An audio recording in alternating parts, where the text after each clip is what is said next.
টি-20 বিশ্বকাপের পর লম্বা ছুটি পেয়েছেন বাংলাদেশ ক্রিকেট দল। চলতি মাসে কোনো আন্তর্জাতিক সিরিজ নেই টাইগারদের। আগামী মাসে পাকিস্তানের বিপক্ষে টেস্ট সিরিজ দিয়ে ফিরবে নাজমুল শান্তরা। সেই সিরিজের জন্য সূচি ঘোষণা করেছে পাকিস্তান ক্রিকেট বোর্ড।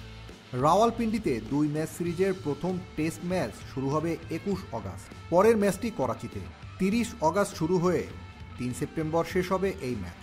বাংলাদেশ পাকিস্তানের এই সিরিজটি আইসিসির টেস্ট চ্যাম্পিয়নশিপ 2023-2025-এর অংশ। গুরুত্বপূর্ণ এই সিরিজ নিয়ে বাংলাদেশ অধিনায়ক নাজমুল হোসেন শান্ত বলেন, আইসিসি ওয়ার্ল্ড টেস্ট চ্যাম্পিয়নশিপে অংশ নিতে দল হিসেবে আমরা পাকিস্তান ফিরতে মুখিয়ে আছি। পাকিস্তানে খেলা সব সময় চ্যালেঞ্জিং, তবে রোমাঞ্চকর ব্যাপারও।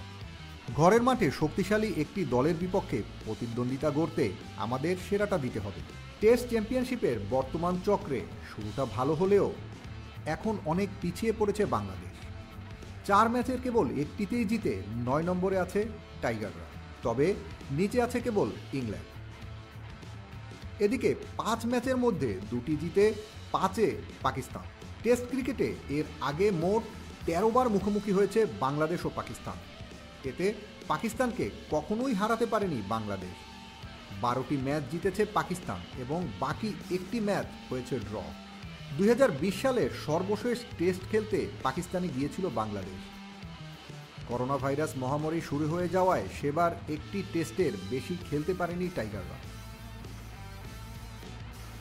Team sports news desk.